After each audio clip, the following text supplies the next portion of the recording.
Semakin panas dan terus bergulir kasus penetapan tersangka Sekjen PDIP Hasto Kristianto sehingga akhirnya Hasto melawan. Nah, ke kebun nangka memakai sendal. Cakep. Hasto tersangka kini nyiapin video skandal. Nah, apa kemudian maknanya, apa kemudian yang disiapkan? Sudah hadir bersama kami sejumlah narasumber yang kita akan bahas pada pagi hari ini, pemirsa. Rame studio pada pagi hari ini. Selamat pagi Bapak-Bapak.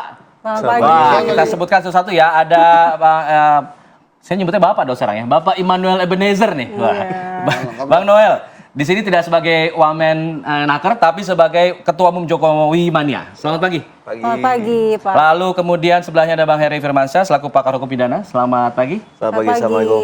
Sebelahnya lagi ada Bang Henry Satrio, analis politik kita pada pagi hari ini. Bang Henry. Selamat pagi Pak Hensa. Selamat pagi, Mas Semangat ya, Bang. Oh iya, semangat. Dan kita tentunya menyapa orang yang membuat geger nih dalam beberapa hari terakhir. Ada Muhammad Guntur Romli selaku juru bicara PDIP. Selamat pagi, Bang Guntur Romli. Ya, selamat pagi. Assalamualaikum. Membuat geger atau membuat GR? Waalaikumsalam warahmatullahi wabarakatuh. Langsung deh kita ke Bang Guntur Romli. Bang Guntur, katanya ada puluhan video skandal pejabat negara yang bisa menghebohkan dunia politik Indonesia, dan bahkan lebih heboh dari Watergate di Amerika begitu. Ini video-video apa sebenarnya, Bang? Apa sih yang disiapkan, Bang? Ya, terima kasih Bang Alfad dan Mbak Mala ya. Jadi terkait puluhan video itu kan kemarin prosesnya itu memang direkam kemudian disiapkan oleh Sekjen PD Perjuangan Mas Hasto Kristianto ketika beliau sadar bahwa penetapan tersangka kepada beliau itu lebih pada bentuk kriminalisasi. Ini sebagai kasus politik ya, bukan kasus hukum.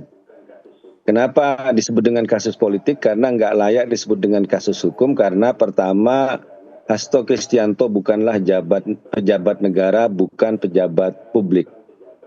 Kemudian dalam kasus ini tidak ada kerugian negara sama sekali.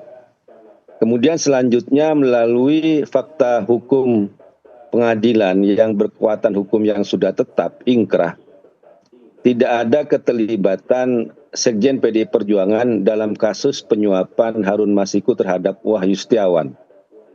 Misalnya dari putusan pengadilan nomor 28 tanggal 15 Agustus tahun 2020 dalam amar putusan hakim halaman 160-161 dinyatakan bahwa segala uang yang diserahkan kepada Wahyu Setiawan merupakan berasal dari Harun Masiku. Tidak ada nama Hasto Kristianto di sini. Ini putusan pengadilan. Kemudian juga terkait dengan apa yang disampaikan oleh alasan atau dalam tanda kutip bukti yang disampaikan oleh Ketua KPK ketika menetapkan Hasto Kristianto sebagai tersangka itu sangat menggelikan atau menjadi bahan tertawan publik, tidak bisa disebut sebagai bukti ya hukum. Misalnya soal penempatan Harun Masiku sebagai orang Toraja di Sumatera Selatan. Ini kan bikin ketawa publik. Apa masalahnya di situ? Tidak semua yang namanya pencalekan itu sesuai dengan asal. Ya, Bung Noel itu kemarin calegnya itu di Kaltara, tapi asalnya beliau bukan di Kaltara. Dan itu nggak ada persoalan gitu. Kenapa Harun Masiku yang orang tua raja menjadi caleg di Sumatera Selatan dipersoalkan, bahkan disebut sebagai bukti penyuapan oleh Ketua KPK. Jadi inilah yang menjadi alasan-alasan pertimbangan bahwa menurut Sekjen PDI Perjuangan ini bukan kasus hukum tapi lebih kepada kasus politik, dan sebagai perlawanan karena ini temanya adalah pemberantasan korupsi, maka Sekjen PDI Perjuangan membuat video-video yang memuat skandal-skandal korupsi, termasuk juga upaya kriminalisasi terhadap Anies Baswedan. Dan kalau kita bicara soal Watergate, berarti itu adalah penyalahgunaan kekuasaan, menggunakan hukum untuk membunuh karakter politik, lawan politik. Baik. Nah, ke situ ya puluhan video itu. Begitu, Mas. Baik. Tadi sudah disebut disinggung nama Bang Noel, mungkin langsung ditanggapi Bang. Langsung disenggol, Bang. Yang mana nih? Tadi udah disenggol tuh. Gak apa-apa, kan teman saya. Sebetulnya kan teman diskusi dari zaman Ahok dulu ya. Iya, iya. Iya, jadi nggak apa-apa. Ya biasa.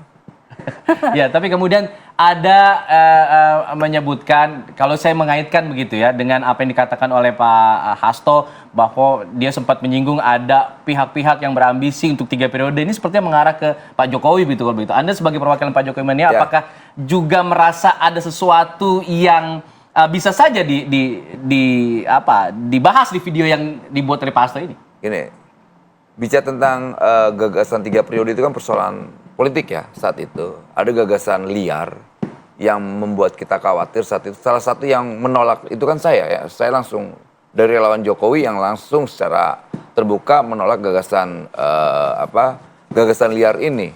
Gagasan yang kecenderungannya pasti anti terhadap demokrasi. Jadi kalau ketika Hasto bicara tentang ada gagasan relevan nggak dengan hari ini?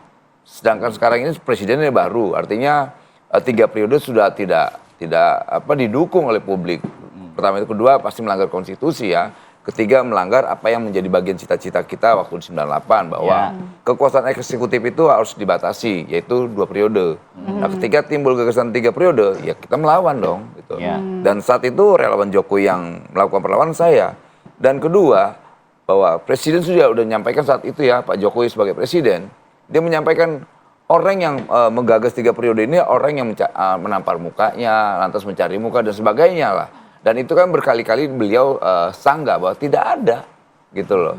Kemudian itu diwacanakan, kemudian ada beberapa relawan Jokowi yang sesat itu, banyak orang sesat saat itu, yang sangat euforia dengan gagasan ini, ya kan saya melawan. Walaupun saat itu saya dihabisi juga, tapi saya tetap nggak berhenti untuk melakukan perlawanan bahwa ini adalah gagasan jahat dalam demokrasi.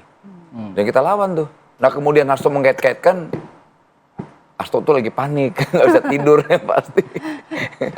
Apakah artinya ini apa yang ditujukan oleh Pak Hasto ini salah alamat kalau mengatakan bahwa ini adalah Ya realitanya hari ini ada 3 periode. Ya itu kan mungkin pintu masuknya saja, Sebelumnya. Bang. Pintu masuknya soal itu untuk mengkaitkannya ke Pak Jokowi. Orang mungkin. kalau lagi sakit Siapa tahu perut, punya video-video lain atau bukti-bukti lain yang diungkap dalam video itu Ya terkait Pak gini, Jokowi misalnya. nanti malah jadi backfire. Dia bilang ada bukti-bukti besar dan lain-lainnya. Malah nanti blunder buat dia. Nanti ketika nanti penegak hukum bilang, mana bukti-buktinya? Kalau dia nggak bisa buktiin gimana? Jadi yakin tidak ada ya video-video yang mengaitkan dengan Pak Jokowi? 1.000.000% nggak ada tuh. Oke. Oke. Nah 1.000.000% juga kita tuntut supaya itu ada. Oke. Supaya dibuktikan. Iya dong, jangan maksudnya gini, jangan lempar-lempar bola panas yang akhirnya tidak bisa pertanggungjawabkan. Ya. Kalau kayak saya dari dulu kan saya buktiin terus. Apa yang saya sampaikan saya buktiin terus. Jangan-jangan apa yang menjadi kegundahan Mas Hasto ini, kegelisahan dia yang nggak bisa tidur ketika menjadi TSK. Sebetulnya kan mungkin ada doa-doa orang yang dulu dizalimi beliau. Akhirnya doa itu sekarang berjalan. Ya sudah, jangan dikait-kaitkan problem politik dia dengan politik gitu loh. Ya sudah, ini kasus hukumnya, fokus aja di situ. Buktikan bahwa dia tidak melakukan itu. Dan penegak hukum juga sedang melakukan pembuktiannya juga kan. Ya sudah, nanti di persidangan aja. Jangan ngebangun opini-opini, mengorkestrasikan sesuatu yang sebetulnya saya yakin beliau juga tidak akan mampu membuktikannya. Berarti tidak ada kekhawatiran ya kalau video-video itu diungkap ke publik ya? Pertama, jelas tidak berani dia ngeluarinnya. Kedua, kita juga akan mau tahu benar nggak itu gitu loh. Yang pasti saya katakan tidak mungkin ada. Kalau dia bilang banyak, kita buktiin aja. Gitu. Kalau dia bilang banyak ya buktikan aja. Tahu sampai banyak lah, 3 atau 4 lah. Baik. Gitu. Bang Guntur nggak berani katanya bakalan dikeluarin, nggak akan berani karena buktinya mungkin tidak ada, hanya ngomong doang. Ditantang loh. Ayo, Bang Guntur seperti apa tuh tanggapannya? Silakan. Menurut saya itu ucapan dari orang yang merasa terancam atau panik karena akan mendapatkan yang Anda sebut sebagai serangan balik. Tapi bagi kami ini merupakan upaya perlawanan ketika kasus atas nama korupsi ini disalahgunakan untuk kasus politik. KPK baru melakukan penggeledahan terhadap kantor BI dan sudah menetapkan 2 orang tersangka, tapi kemudian tiba-tiba diralat. Karena disebut dari yang disebut tersangka itu terkait dengan politisi yang sampai saat ini masih ada dalam lingkaran kekuasaan. Kemudian juga kasus-kasus korupsi yang lain yang melibatkan kerugian negara yang disebut dengan triliunan, miliaran. Ada fakta pengadilan yang menyebutkan di situ ada Blok Medan, ada nama Bobby yang disebut di situ. Kemudian juga laporan pengaduan saudara Ubaidillah Badrun terhadap dugaan korupsi, ya nepotisme terhadap nama-nama yang disebut keluarga Jokowi seperti Gibran dan juga Kaisang. Sampai saat ini tidak ada tindak lanjut dari KPK. Sementara untuk kasus penetapan tersangka Hasto Kristianto, Ketua KPK tidak menyebut di situ berapa sih nilai kerugian negara. Karena kalau disebut di situ ada uang, itu ada uang 600 juta yang merupakan penyuapan dari Harun Masiku kepada Wahyu Setiawan yang tidak ada sama sekali dari Hasto Kristianto. Jadi kita melihat bahwa upaya-upaya inilah yang menjadi alasan, yang menjadi bukti sesungguhnya bahwa kasus ini merupakan kasus politik. Kemudian juga latar belakang. Hasto Kristianto selama ini juga terus diancam, diintimidasi. Kalau berbicara kritis terkait dengan wacana 3 periode sebelum ini, kemudian hingga saat ini pun, ya selalu diancam dengan kasus Harun Masiku. Tapi beliau tidak pernah tunduk, tidak pernah takluk, tidak pernah takut diancam, dijadikan sebagai tersangka, karena memang beliau yakin tidak terlibat dalam kasus ini. Dan posisi kami pun sampai saat ini, silakan kejar buru tangkap Harun Masiku, selesaikan masalah kasus Harun Masiku. Dan ini selama ini juga sudah merugikan citra partai, merugikan Sekjen PDI Perjuangan. Ya kami tidak mau menghalang-halangi, silakan. Tapi kenapa Harun Masiku gagal ditangkap oleh KPK, ini mau sudah yang ke-5 tahun, tapi malah Sekjen PDI Perjuangan yang dijadikan sebagai tersangka. Gitu. Jadi untuk soal video, kami tidak perlu ditantang. Ya, nanti akan ada waktunya untuk merilis. Gitu. Gak berani lah. Baik, singkat saja nih, singkat sebelum nanti ini udah mulai panas kan, kita udah sebut sejumlah nama begitu ya. Singkat saja Bang, yes no question. Apakah video-video yang dibuat oleh Pak Hasto ini juga berkaitan dengan nama-nama yang Anda sebut tadi? Ada Bobby, ada Kaisang, ada lainnya? Paling nanti ngomongin cuplikan-cuplikan berita. Karena di situ baik, nanti dibahas saja, nanti dibahas saja. Kita akan bahas nanti usai jeda, tetap di sini di Apa Kabar Indonesia Pagi.